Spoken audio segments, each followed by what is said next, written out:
சிலர் ஆசைக்கும் தேவைக்கும் வாழ்வுக்கும் வசதிக்கும் ஊரார் கால் பிடிப்பார். ஒரு மானமில்லை அதில் ஈனமில்லை, அவர் எப்போதும் வால் பிடிப்பார்.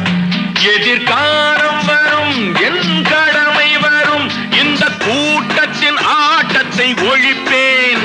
பொது நீதியிலே புது பாதையிலே வரும் நல்லோர் முகத்திலே விழிப்பேன். வரும் நல்லோர் முகத்திலே விழிப்பேன்.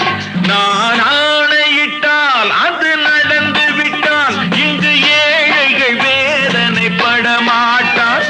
உயிர் உள்ளவரை ஒரு துன்பமில்லை, அவர் கண்ணீர் கடலிலே விழமாட்டார். அவர் கண்ணீர் கடலிலே விழமாட்டார்.